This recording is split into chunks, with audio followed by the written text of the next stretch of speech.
లో 85 పియర్స్ లో 3 4 పిల్లర్లు కుంగినాయి. మేడిగడ్డ బ్యారేజ్ మనం పెట్టిన ఖర్చు ఎంత? మినిస్టర్ గారు. అధ్యక్ష, హరీష్ రావు గారు చెప్పిన దానికి అంటే నీళ్లు లేకుండా ఇరిగేషన్ ప్రాజెక్ట్ ఉంటుందా? మీరు ఎన్ని టనల్స్ కట్టుకొని, ఎన్ని పైప్ లైన్స్ వేసుకొని, ఎన్ని సబ్ స్టేషన్స్ వేసుకున్నా నీళ్లు లేకుండా అయితే ఇరిగేషన్ ప్రాజెక్ట్ ఉండదు.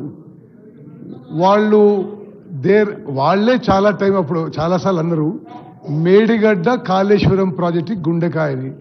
మీ గుండెకాయ పగిలిపోయింది. ఆ తర్వాత తతిమే అన్నీ పనిచేస్తున్నాయంటే ఒకటే. ఇప్పుడు మేము కూడా ఎల్లంపల్లి నుంచి ప్రాజెక్టు మిడ్మానేరు పైన ప్రాజెక్టు ఇదివరకున్న మిడ్మానేరే, ఇదివరకున్న ఎల్లంపల్లి అన్ని పనిచేస్తున్నాయి.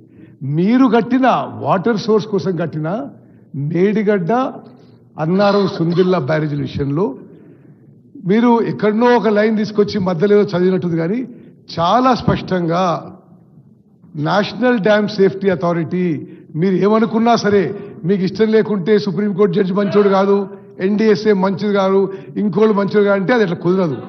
భారతదేశంలో కొన్ని సంస్థలు ఉన్నాయి, కొన్ని కాన్స్టిట్యూషనల్ బాడీస్ ఉన్నాయి.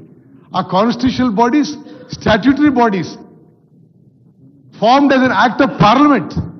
అది మీకు వ్యతిరేకంగా ఇస్తే మరి వాళ్ళ మీద వ్యక్తిగత అభాండాలేసి అసలు వాళ్ళ క్రెడిబిలిటీ తగ్గించే ప్రయత్నం, ఇది చాలా తప్పుడు విషయం.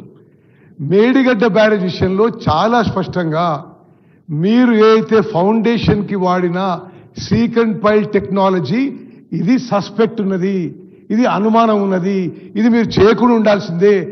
అదేవిధంగా మీరు ముందు డిపిఆర్లో ఒక ఫౌండేషన్ టెక్నాలజీ వాడతామని చెప్పి వేరే ఫౌండేషన్ టెక్నాలజీ వాడినరు. ఇది సరిగ్గా మరి నిర్మాణం చేయలేదు.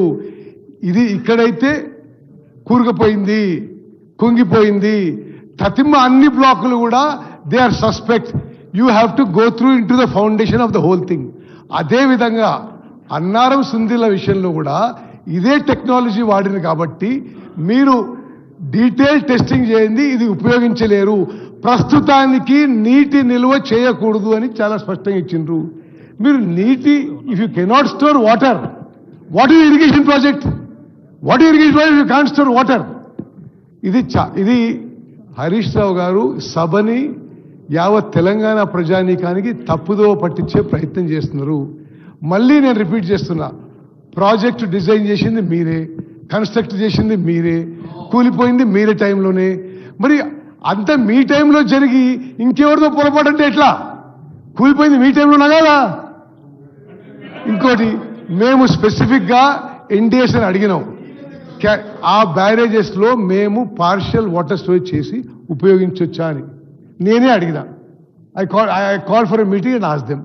వాళ్ళు ఏమనంటే ఇప్పుడున్న పరిస్థితుల్లో అది వాటర్ స్టోరేజ్ చేస్తే కొట్టుకుపోయే ప్రమాదం ఉంది. కొట్టుకుపోతే కిందున్న ఊర్లు, భద్రాచలం టౌను, సమ్మక్క సరక బ్యారేజ్ కొట్టుకుపోతాయి.